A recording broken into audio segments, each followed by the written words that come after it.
Get AdvisorFIT with Olivia Luper, a series of interviews with financial consultants and industry experts helping financial advisors strategize, market, and grow their business using core fitness values and analogies. Do something today that your future self will thank you for with Get AdvisorFIT.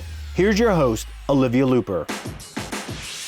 Hey guys, welcome back to Get AdvisorFIT, where we encourage you to lift heavy, invest often, and market your ass off. Today, I have a very special guest. She's a member of the community that I am part of, and she's one of my favorites, one of the main reasons that I am so excited to be a part of the community. Her name is Peta O'Brien-Day, and she is a copywriter and a messaging strategist and the founder of Words by Peta. She also runs a community for business owners with a social conscience who want to talk about values in their messaging. So, Peta, if you connected with her on LinkedIn, you know that she has beautiful photos. She's a beautiful writer. Her content is top notch. So if you haven't connected with her yet, you're going to want to after this podcast. Peta, welcome, and thank you for being here. Thank you very much. I'm sure you say that about all your guests. What? That they're my favorite? Yeah. No.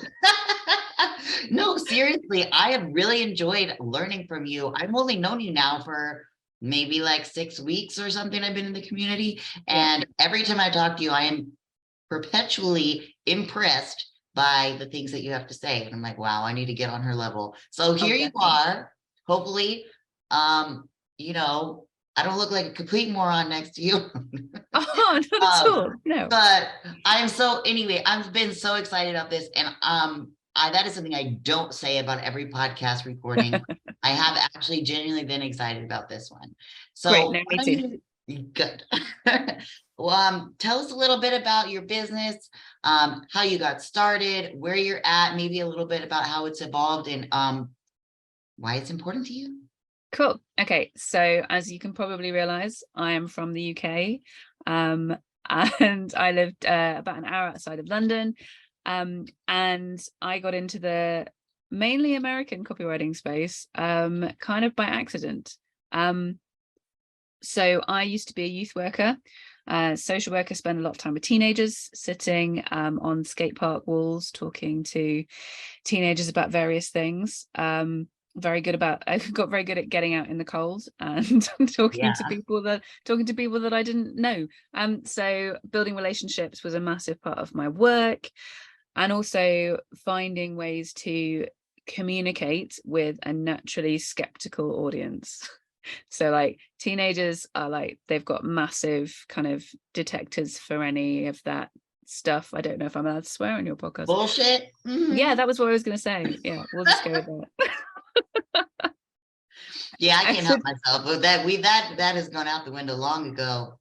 So. Yeah, that's cool. I should have checked. But yeah, so they've got massive bullshit detectors. So you have to be authentic, because otherwise they can like smell you coming a mile away. And you also have to have massive amounts of empathy, because they, like, although as a grown-up it can seem like their problems are like, I don't know, fairly small, like to them they're not. So if you want to make any headway in building a relationship with them, then you have to be able to get inside their heads and like feel things from their perspective. So I spent 15 years doing that. Wow. And then I had kids, and there was a pandemic and like a whole bunch of stuff. And I had to find something else to do, because for various reasons it was no longer like going out in the evenings and weekends and sitting on skate park walls and talking to kids didn't really fit into like the rest of my life. So yeah. You bring your toddler along. Hey guys. Yeah. That's a bit of a conversation killer. So I had to find something else to do. And for a few years I kind of meandered around and tried to find something else. But I've always written about like everything. And I had a blog where when I got pregnant with my daughter, I wrote a blog about some of the weird experiences, and a couple of people that I knew had businesses asked me to write blogs for their business from that perspective, and then they paid me money. And I went, ooh, this is quite interesting. And then I discovered the wonderful world of content and copywriting, and started out writing blogs for not very much money, and built my skills, did an awful lot of training, joined a lot of communities, binge listened to a lot of podcasts and read a lot of books, and kind of worked my way up to where I am now.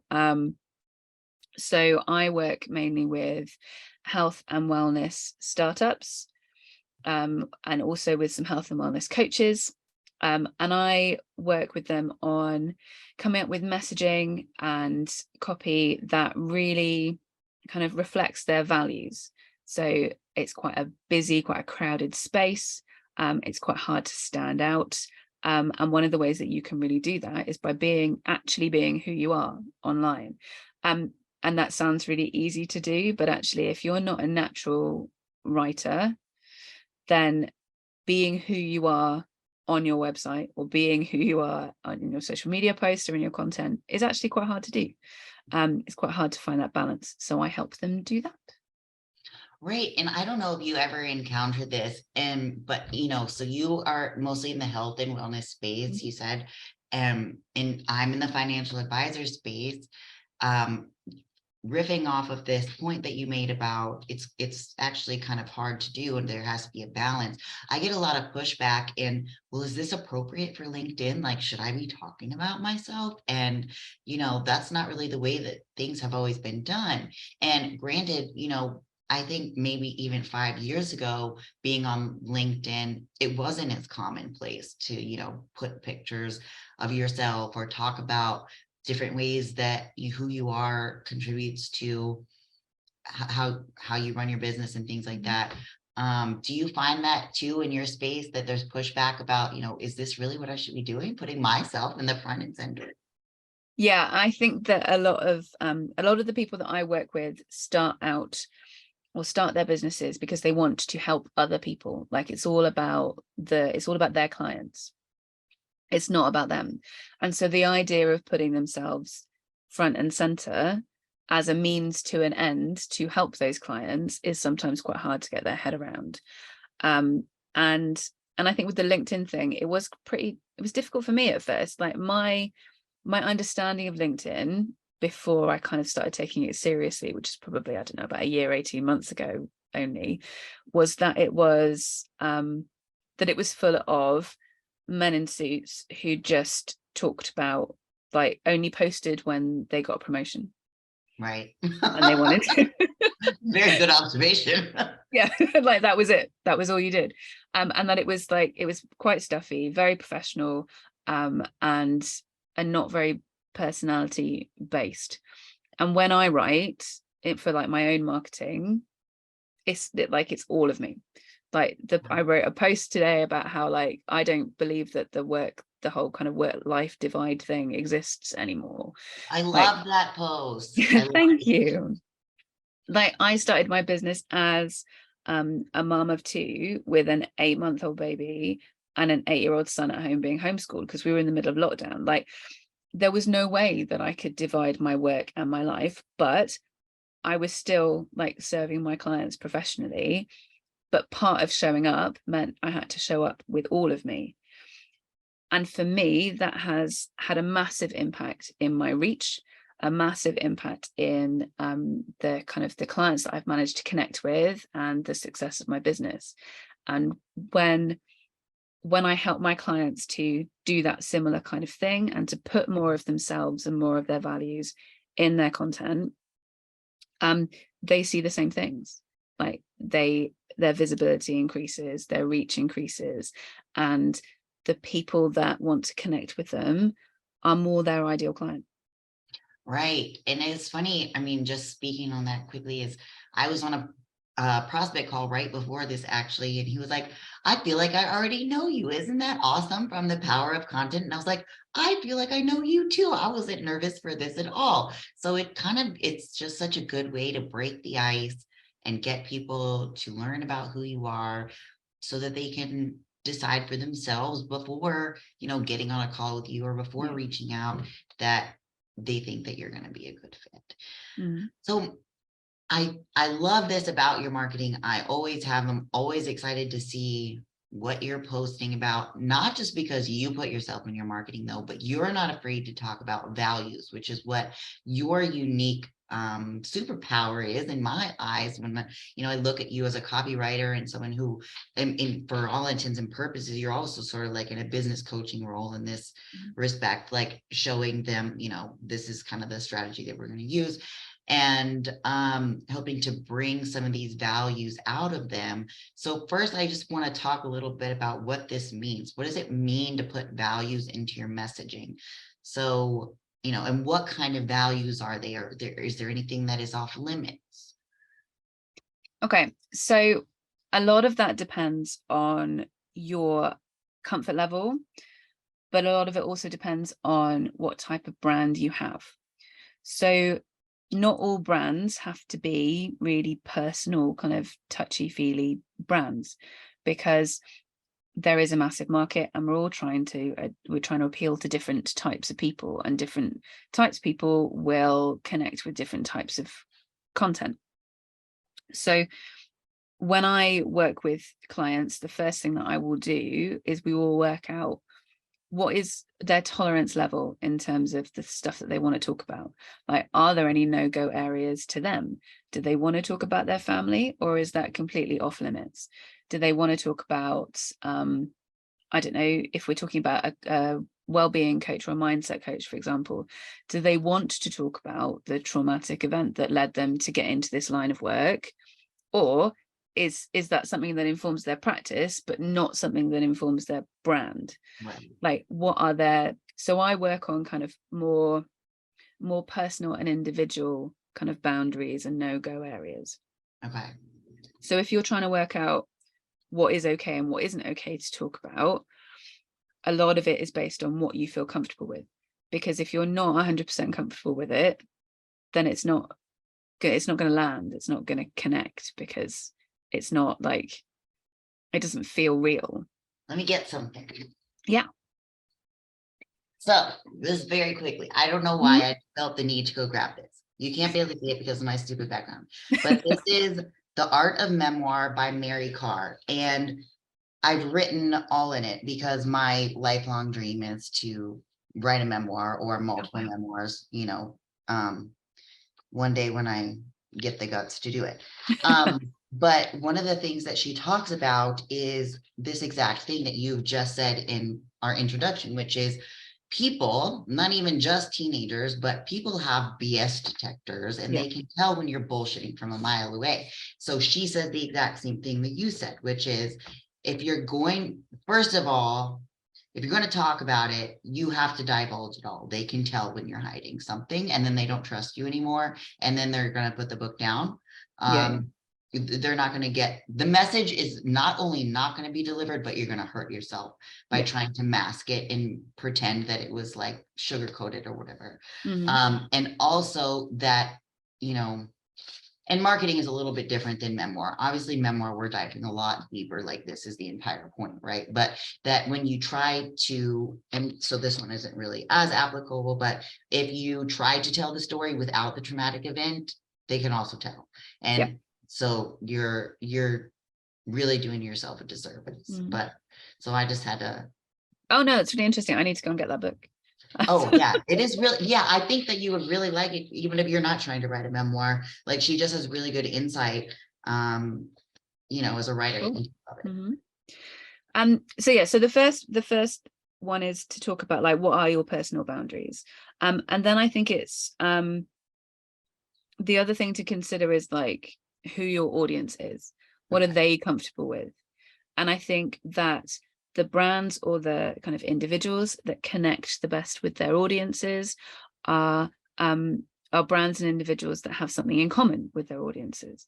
So if the values that you have are similar to the values that your audience has, then why wouldn't you talk about them? Because then you're sharing that extra point of connection, that extra point of reference. You're building that trust, you're building that familiarity, like you said earlier, with, like, I feel like I already know you. Right. And people, especially in professions, so like the health and wellness field that I deal in and the financial field that you deal in, there's a massive amount of trust that needs to be built for for like those brands to work with their clients. For a client to trust an advisor with their money, or for a client to trust an advisor with like their mental well-being or their physical well-being, but you have to build so much trust. And part of doing that is letting them in a little bit and sharing those connection points. I think that there's another person in our community called a trademark lawyer called Kelly, who is gorgeous, and I've had conversations with her about this, and we don't agree on everything, but she has some really interesting insights on looking into the legal implications of the things that you are going to talk about. Okay. And how they affect your business. So depending on the field that you're in, it makes sense to be sensible about what you're going to talk about. So if you are going to talk about political values or your political beliefs, then it makes sense to have a think about what those wider implications might be. But I don't think that means that you should discount it completely. Like, I personally don't think that anything should be automatically off the table, but I think that you need to look at what you're comfortable with, what your audience is comfortable with, and what the implications might be for your business, and whether you're comfortable with those. So it turns out it's all about comfort. That was an unintentional.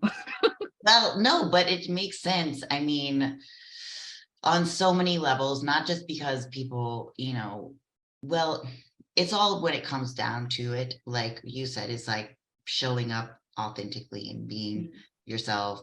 And when I talk about this, sometimes as well, like, don't try to authentically be somebody else either. So if you think that your audience, like, for example, I have a financial advisor in Washington, D.C. So a lot of the people in his audience are super politically minded and super politically charged or whatever. And he could pretend to be a certain way. But people, ultimately, this is also doing yourself a disservice, because you're going to attract those people that are like the fake persona that you're making, and then you're not going to end up with the kind of clients you want. And then, the expectation is a set based on a false narrative from the beginning. So it's best to just not pretend to be somebody else. Yes. Caveat there. Let's be authentically you, not who you think they want you to be. Oh, definitely. Yeah. No, that's really important, because you're right. Like, especially when it comes to the marketing space, and in like whatever marketing you're doing, people these days are really jaded about marketing. Like they're waiting to be ripped off. Like they're waiting to be have the wool pulled over their eyes. So any sniff of you trying to be someone else, or to trying to kind of be that persona, then you're going to undo all the trust that you've built previously. Yeah, and this is actually something that came up in the AI conversation recently, because I did the webinar yesterday. And you can, let's say you've been working on LinkedIn for a year and a half, trying to build your following and gain their trust. And then all of a sudden you start putting all these robot generated captions up on your page, and all of a sudden it doesn't sound like you anymore. And, there's just a really slippery slope there that you can lose that trust that you're talking about, that we have to have in the financial advisor space, and especially in the wellness space. Yeah. So just, if you are using tools like that, just be careful to make sure you're not, and we talked about also, like, being open about the fact that you're using the tool to help you generate content. So, one of my advisors, their compliance officer makes them put under each article the author's name, but in collaboration with Lexicon Advisor Marketing. So, if you're going to do something like that, just be transparent, and say, I've gotten emails like this too, like, intro written with assistance from ChatGPT. And I'm like, oh, that's kind of cool. Like, and I was also I had so much more respect for that person than if I was just like, that really sounds like a robot. Yeah, definitely. We need human interaction here, people. But Okay, so we talked about what it is, and then, you know, the boundaries, the types of values that you want to talk about. Basically all comes down to your comfort level, what you're comfortable with, what you think that your audience is comfortable hearing. And I forget what the third one you said was. So what implications there might be for your business and whether you're comfortable with those. So, for example, if you were going to dive into the gun violence debate or the abortion debate or I don't know, an environmental debate, then you need to decide whether you're comfortable with the fact that you might lose followers or clients or audiences who don't agree with you on those things, and whether actually you're happy with that because you'll draw in more people who will agree with you. But you need to you need to weigh up the implications of those things for your business. Right. Yes, I hate that we have to be talking about gun violence again. Here we are again. Yeah. So terrible. What is today? Today's March 31st. So we just had the this podcast probably won't air for another 4 or 6 weeks, but we just had the Nashville shooting, and of course, you know, none of us are happy about having to talk about this again, regardless of where we stand on the gun issue. But yeah, it is. I mean, just even in thinking like, oh, what am I gonna do? I want to address this in my social media. What would be the implications? Will I do, if I potentially alienate a group of people because of the way I feel about this, am I okay with that? And I think that's what, right? Okay. Very, very, that third one is one, you know, that I think just draw a little line in the sand and make sure you're ready to cross it. Right. And I think it to me anyway, I kind of approach it in a similar way as niching down by industry or niching down by client. Like the best business coaches will tell you that you cannot be all things to all people. Like, so you've already chosen to reject a large proportion of the market by the niche that you've chosen to kind of go with. And to me, the values piece is another part of that, kind of narrowing down your ideal client. So it's, I mean, if you look at it that way, it's a lot less scary, I think, anyway. It is a lot less scary because it's something, I mean, and I think that most of the people who have niched down to an appropriate degree are probably reaping the benefits of it. So, you know, there could be even more benefits in going in the values-based, even more narrow focus as well. Yeah.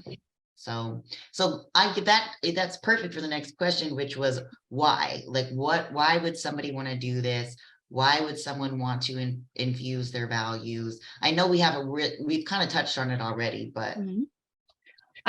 So, I mean, to me, there are lots of reasons, but then I'm obviously biased. But in terms of like unbiased, objective reasons, as kind of more generations grow up to the point where they are spending money in your particular market area, so you're looking at like Gen Y, millennials, and Gen Z, those generations are much more interested in the principles and the values that lie behind a brand that they shop with. So they want to know that where they spend their money, it is being used by and with people who believe the same things as them, or who think the same things are important.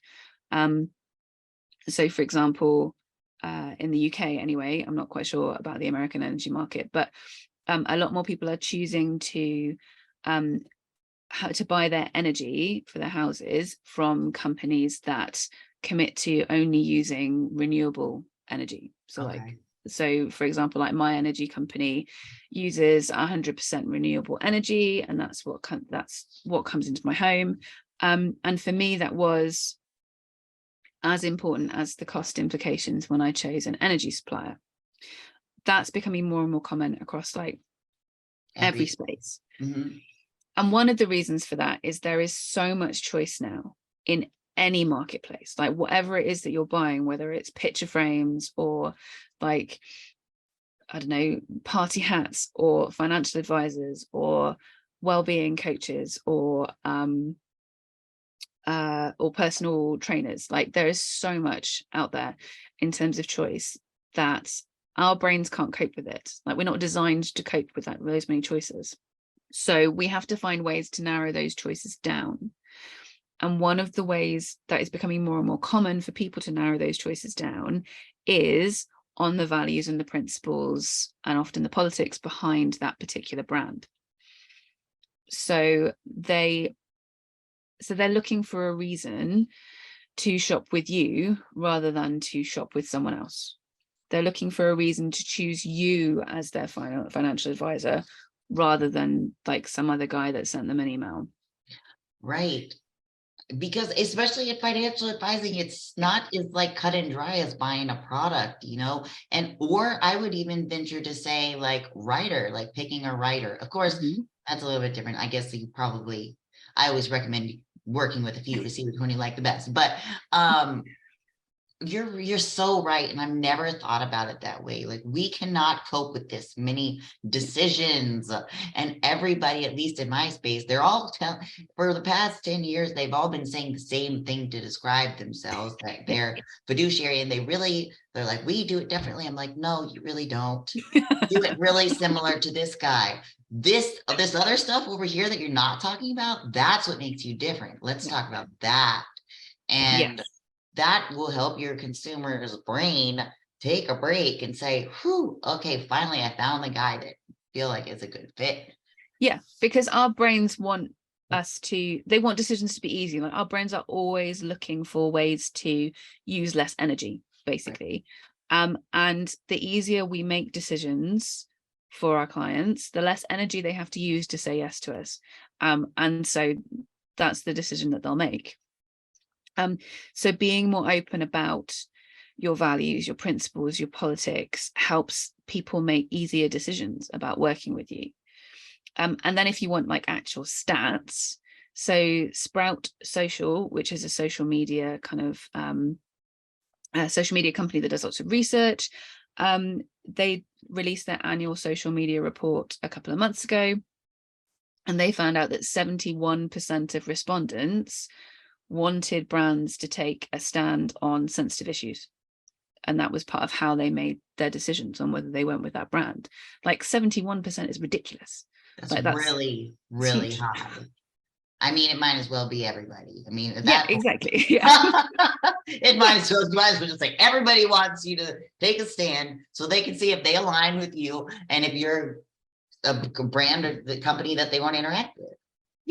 Yeah. So why would you make it harder for those people to find out what your principles and values are? Because if they have to search on some like random little footnote on the bottom of your like 4th page of your website, or a social media post that you put up like 3 years three ago, Tuesdays ago, like, 3 Tuesdays ago, might as well be 3 years. Yeah, they're not going to check. Like they'll look for a little while, but then if it takes too long, they just won't bother, and they'll go with somebody else who is being upfront about their principles and their values. I think in terms of subjectively, like I think it builds trust, but like objectively it drives sales. Objectively it drives sales. That's the bottom line. So how do we drive sales using our values-based content? For example, like you just said, 3 Tuesdays ago, that's way too long. So what is like you find is a good cadence or a good way to weave the message in, you know, so it doesn't feel like, I don't know, overwhelming or, you know, you're the expert. So tell us what we need to know. So I think as well as how often you do it, it's also important how you do it. So I think that in the UK as well as in the US, our political spaces have become really polarized. Like we're essentially shouting at each other from different sides of the room and like nobody's bothering to cross the divide to talk to each other. And that is not how you market. Aside from the social implications that has, which do concern me and which I'm kind of trying to help with. I think we all need to learn to have better conversations generally. But in business, if you are trying to connect with your audience, the way that you talk about your values is really important. And it can't be standing on a soapbox with a megaphone yelling into the street. Like, it has to be sitting down on the skate park wall next to the kids and having a conversation. That is the most powerful image to help get that the illustration point across. Is brilliant. Yeah, so basically that's what you need to do. And although, I mean, it sounds very simple, but it can be a tricky balance to have. But the important thing to remember is humility, I think. So you have a value, you have a belief, you have a political kind of principle, and that's great. But if you are going to share it with other people, then you have to be humble enough to recognize the humanity of somebody who's on the other end of whatever it is that you're saying. So it needs to be a dialogue where you're willing to kind of have someone talk back to you rather than shouting and running away. So one of the things that we talk about in my membership in the soapbox is we talk about having that dialogue, and we talk about what you do as a business if you've put a value out there and then somebody goes, well, I don't agree with you. Like, how do you engage with that person? How do you have that dialogue? How are you open to talking with people who disagree with you without thinking that they're horrible people? Because that's kind of like where we've ended up. Yeah. I was going to say, this feels like a life lesson. Yeah, definitely. Not just a marketing lesson. Like, we need to learn how to be critical thinkers, have our own opinions, but also respectful of others' opinions, and and allowing everybody to occupy their own space, and saying, I see you as human, and I recognize that your opinion, just like you said, Kelly's a beautiful person. We don't agree on everything, but here, we are able to benefit from one another and share a relationship despite that. Yeah. So I think that there's having values and weaving them through your messaging doesn't mean that you are setting yourself up as an impeachable authority on whatever it is that you're talking about. It just means that you are sharing an aspect of your brand and an aspect of your personality that some people might connect with. So yeah, I think that's really important. On a more kind of granular level, I guess, in terms of frequency and when I would share it, I think the most important thing is to have a strategy. And I don't mean to be like robotic, like every second Tuesday I'm going to post about, like, I don't know, climate change. Or something else, like, and if there's no if I miss a Tuesday, then I'm a terrible person and the world's gonna burn. Have you seen that show on Apple TV? Which one? This new show came out called Extrapolations. No. Okay, so it's on Apple TV and it's about climate change. The show, I don't know if it was based on a book by David Eggers or he wrote the show or something, but basically like 60% of the world is burning. It's like 2037. And I don't know. So that's what I thought you were referring to. So you got to check it out. That sounds terrifying. Yeah. I did watch Don't Look Up a couple of months ago. That was terrifying. I keep forgetting about that one. Film. So good. I'm writing it down. Yeah, definitely. What was I gonna say? Sorry, yes. I didn't mean to sidetrack us, but no, that's cool. So you need to have a strategy. Like, it can't, if you are going to talk about your values as part of your business and your brand, then it has to be as part of like everything else that you want to talk about. Like, there are other key messages that you want to get across, like telling people your views on climate change or on food poverty is not like that alone is not going to get you clients. And essentially that's why we're all in business. So you need to weave the particular value or values that you've decided to talk about in amongst your other brand pillars or key messages or whatever it is that you want to call them. And they need to be part of a cohesive strategy.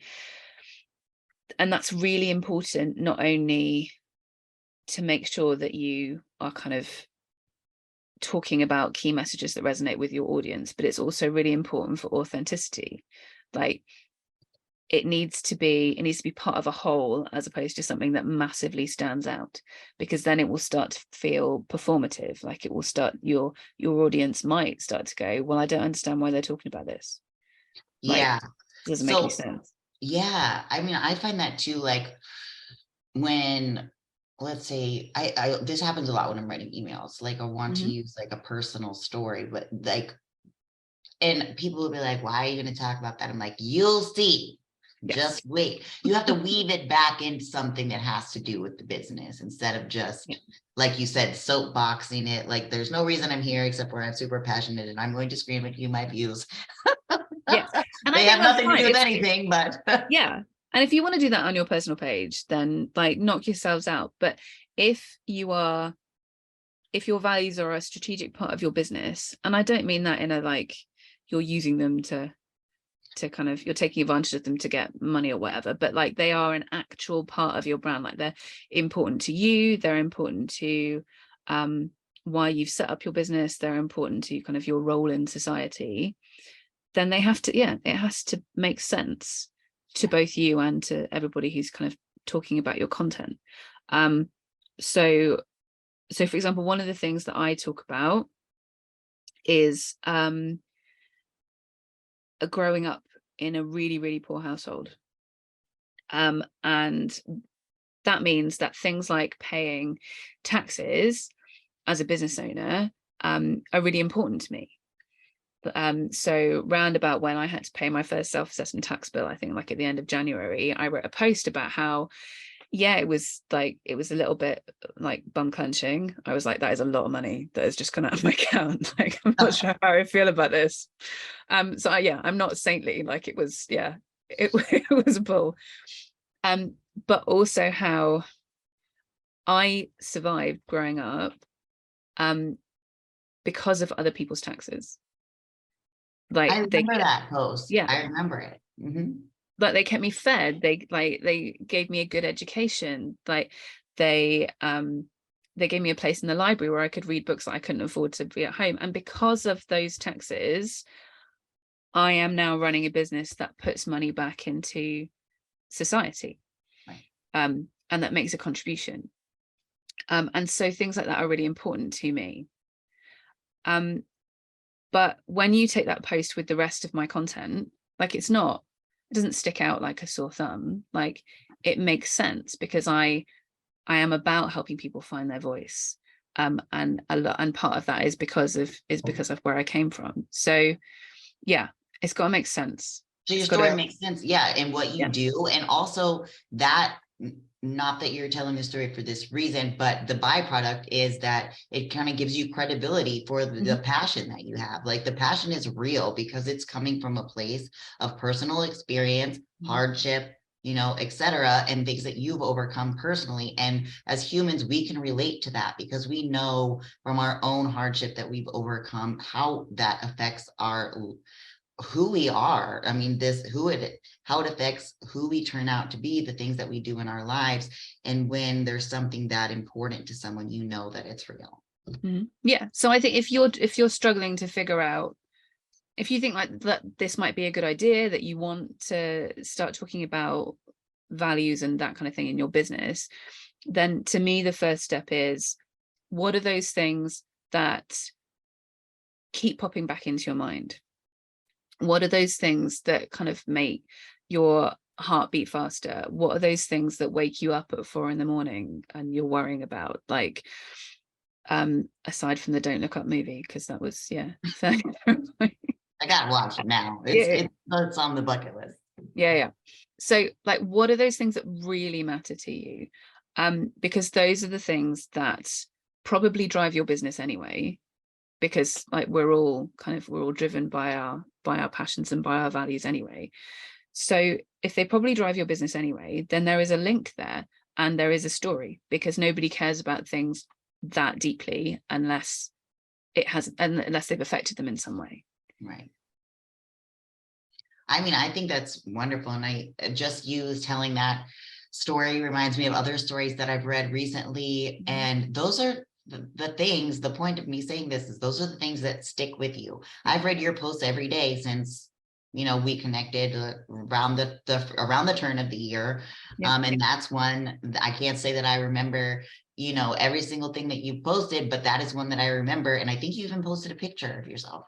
I did. Yeah. My little 3-year-old self. So it just goes to show that these are stories. These stories are important to share, and they help you stay top of mind too,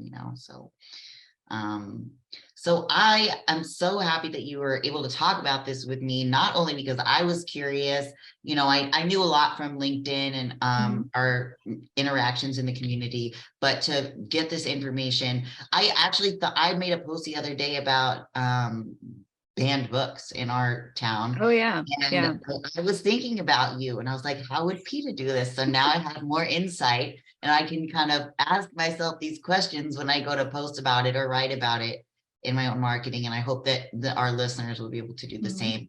But I know that you, how can advisors who are interested in being a part of your Soapbox community join you? Cool. So you can find the link on my Instagram, on my LinkedIn.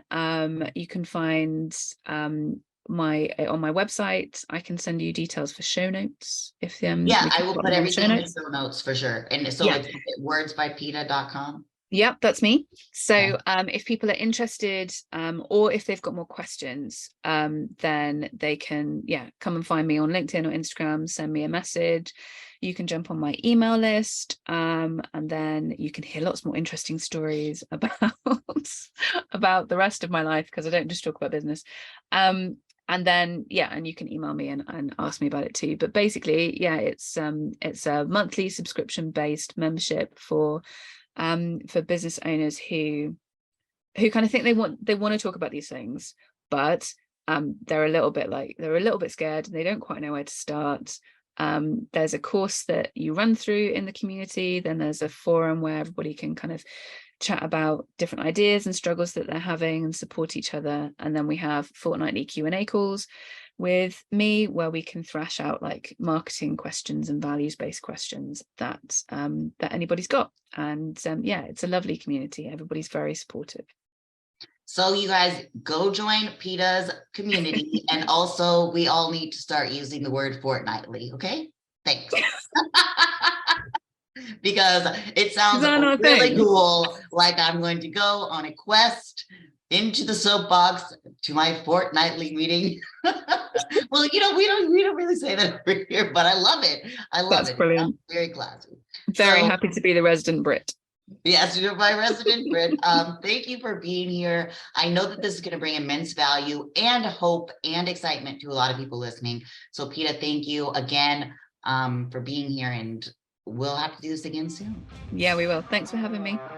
Thanks for listening to Get AdvisorFIT with Olivia Luper. To learn more about Olivia and how her firm, Lexicon Content Development, can help you, visit lexiconcontentdevelopment.com. If you want to reach out to Olivia on LinkedIn, you can find her at Olivia Luper Lexicon. And if you'd like to follow Olivia on Instagram, you can find her at Lexicon Content Development. Till next time.